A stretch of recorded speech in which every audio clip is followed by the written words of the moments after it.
അപ്പോൾ നമ്മുടെ ഇന്ന് പുതിയ കയറ്റക്കാരനാണ് പ്ലാവേൽ. നമ്മളിപ്പം പണിയൊക്കെ പഠിച്ച് വരുന്നേ ഉള്ളൂ.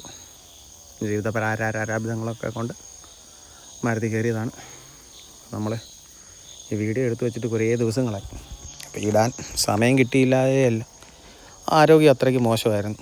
അതുകൊണ്ടാണ് ഇടാൻ പറ്റാഞ്ഞത്. ഒരു പനി പിടിച്ചു. ഇപ്പോഴും സൗണ്ട് അങ്ങോട്ട് ശരിയാവുന്നില്ല. രാത്രി ആകുമ്പോഴത്തേക്ക് ഭയങ്കര ക്ഷീണവും ശ്വാസം മുട്ടലും, ഭയങ്കര ബുദ്ധിമുട്ട്. മൊബൈൽ പോലും നോക്കാൻ പറ്റാത്തൊരവസ്ഥയിലാണ്. അപ്പോൾ കഴിഞ്ഞ ദിവസം നമ്മൾ വേറൊരു പ്ലാവ് മുറിച്ചതിൻ്റെ വീഡിയോ ഇട്ടായിരുന്നു. അപ്പോൾ അതിൻ്റെ കൂടെ തന്നെയുള്ള ഒരു പ്ലാവാണ്. അപ്പോൾ അതിൻ്റെ കമ്പെല്ലാം ഇറക്കി. അത്യാവശ്യം ചക്കയുണ്ട്, പക്ഷേ നല്ല 10-90 വണ്ണമുള്ള പ്ലാവാണ്. പക്ഷെ പറഞ്ഞിട്ട് കാര്യമില്ല, അത് വെട്ടി. അത് ചക്ക ഉണ്ടായ സമയത്ത് ഈ തടിയുടെ കട്ടിയും കുറയും, കാതിലും കുറയുന്ന സമയം. അപ്പോൾ കണ്ടില്ലേ, അപ്പോൾ കൊള്ളിയൊന്നും 4-3 എടുക്കുന്നില്ല, വിറവിന് കണ്ടിക്കാനാണ് ബാക്കിയല്ല. അപ്പോൾ അതെല്ലാം കമ്പുകളെല്ലാം കണ്ടിച്ച് ഇറക്കി. കളറൊക്കെ അടിപൊളി കളറാണ്, നല്ല മഞ്ഞ കളർ. താഴെ 2 കവരമുണ്ട്. ഒരു കവരം ഫ്രീ ആയിട്ട് മുറിച്ചിട്ട് വേറൊരു കവരമുണ്ട്. അത് വേറൊരു കവരത്തെ മുട്ടി ടൈറ്റായിട്ടിരിക്കുക. കണ്ടിച്ചാലും താഴെ വീഴത്തില്ല. ചുറ്റും നമ്മുടെ ഉണ്ണി അവിടെ ഇരുന്നിട്ട് മുറിച്ച്, പക്ഷേ അത് താഴോട്ട് വീഴുന്നൊരവസ്ഥയും കണ്ടില്ല. ലാസ്റ്റ് അവിടെ നിന്നിട്ട് നമ്മൾ എറിഞ്ഞ് കണ്ടോ, എറിഞ്ഞ് ചുമ്മാ ഒന്ന് പിടിച്ചപ്പോഴത്തേക്ക് അത് നിരങ്ങി അടിച്ച് താഴെ പോയി. പിന്നെ ഇനി നമ്മുടെ ജോലിയാണ് അതിൻ്റെ ചുറ്റിലെ വേരും കാര്യങ്ങളും എല്ലാം കണ്ടിക്കണം. ഒരു 3 വട്ടമെങ്കിലും ചെയിനിരുന്ന് രായി കാണും ഈ സാധനം കണ്ടിക്കാൻ വേണ്ടി.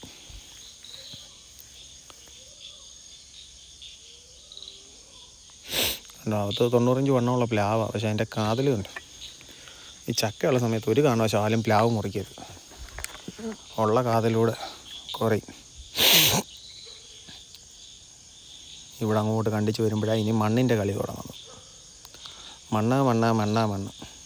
നമ്മുടെ വിഷ്ണു സാറ് അവിടെ വന്ന് തകർത്തടിക്കുന്നുണ്ട്. ഉണ്ടോ, ഇതിൻ്റെ ആ ഒരു വേര് ചേരുന്നിടത്ത് ആദ്യത്തെ മണ്ണ്. പിന്നെ നമ്മളതെല്ലാം കുത്തിമറിച്ച് കളഞ്ഞു. ഇനി അതുകൂടെ കണ്ടിച്ചിട്ട് രാഗ് വരയ്ക്കുക. ആരോട് പറയാൻ? വിഷ്ണു അവനത് പ്രശ്നമൊന്നുമില്ല, അവനവിടെ നിന്നിട്ട് നന്നായിട്ട് കണ്ടിക്കുന്നു. നമ്മളപ്പം അടുത്ത വീട് കണ്ടിക്കുകയാണ്. കണ്ടോ, അവിടെ ഒരു കളർ വ്യത്യാസം പോലെ ഉണ്ട്. അവിടെയാണ് കേട്. കണ്ടോ, തടി മുതലാളിമാരുടെ ചങ്കിലൊരു വെള്ളിടി വെട്ടുന്ന ഒരു സമയമാണത്. ഈ കൂടുതലൊന്നും പറയാൻ പറ്റില്ല, സംസാരിക്കാൻ പറ്റുന്നില്ല. ഒരു ശ്വാസം മുട്ടൽ പോലുണ്ട് ആ ഒരു പനി വന്നതിന് ശേഷം. കേട്ടോ, ഇതൊക്കെ ഞാൻ ഒരാഴ്ച എടുത്ത് ചുമ്മിയാലത് പൊങ്ങത്തില്ല. ലാവൻ ഇങ്ങോട്ട് വന്നിട്ട് ഇല്ല റോസാപ്പൂ എടുത്തുകൊണ്ട് പോകുന്ന ഉണക്കാവുന്നത് കേട്ടോ. എന്നിട്ട് എനിക്കൊന്ന് പണി പറഞ്ഞു തരുമോ? കാരണം അവിടെ കണ്ടിക്കണം, ഇവിടെ കണ്ടിക്കണം, ഇങ്ങോട്ട് കണ്ടിക്കണം, ഇത് നമ്മൾ പിന്നെ അവനോട് മുട്ടാൻ പോയിട്ടുള്ള പല്ലിൻ്റെ എണ്ണം കുറേ എല്ലിൻ്റെ എണ്ണം കൂടുമെന്നുള്ളതുകൊണ്ട് നമ്മൾ അവൻ പറഞ്ഞ കണക്ക് തന്നെ ചെയ്ത് അങ്ങനെ മടയെടുക്കണം. അന്നേരവും ഇരുന്ന് രാഗണം. അതിൻ്റെ ഉള്ളിൽ ചെറിയൊരു കേട് പോലുണ്ട്. കണ്ടോ, വാള് പിടിക്കുന്നില്ല. പിന്നെയും പോയിരുന്ന് രാഗി. ചെയിനും തീർന്നു, ആരവും തീർന്നു, ഞാനും തീർന്നു. കണ്ടോ, അപ്പം മുതലാളി വന്നിട്ട് മാന്തി നോക്കുക, നിധി വല്ലതും കിട്ടിയാലോ. നിധി കിട്ടിയില്ലേ ഇത് മരത്തിന് കേടില്ലെന്നുള്ളൊരു സമാധാനമുണ്ട്.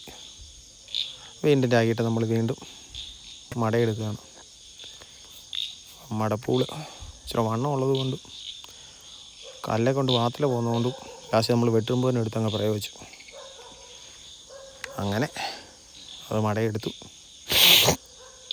സെൻറ്റർ കേടായി തുടങ്ങിയായിരുന്നു, വെട്ടേണ്ട സമയമായിരുന്നു. പക്ഷേ എന്നാലും ഈ ചക്ക സമയത്ത് വെട്ടേണ്ട സമയം. അങ്ങനെ അത് തെളിയിടുക. പുറവശം കണ്ടിക്കണം. പുറവശം കണ്ടിക്കുമ്പോഴും കല്ലും മണ്ണും കാണുമെന്നുള്ള വിശ്വാസത്തിൽ ദൈവത്തെ വിളിച്ചുകൊണ്ട് അങ്ങ് കണ്ടിയിൽ അവസാനം കണ്ടോ, അവിടെ ഇവിടെയൊക്കെ കറുത്തിരിക്കുന്നുണ്ട്. അതാ മണ്ണായിരിക്കുന്നത്. എൻ്റെ നല്ലൊരു ചെയിനാണ് തിന്നത്. അയ്യോ, അങ്ങനെ ഒരു 1/4 മണിക്കൂറത്തെ പ്രയത്നം. അങ്ങനെ മരം താഴെ വീണു. അല്ല, അവൻ്റെ നിപ്പ് കണ്ടിട്ട് ആരും ഒന്നും പേടിക്കണ്ട. അവൻ ചോദിക്കുന്നത് അവൻ തെള്ളി ഇടത്തില്ലായിരുന്നോ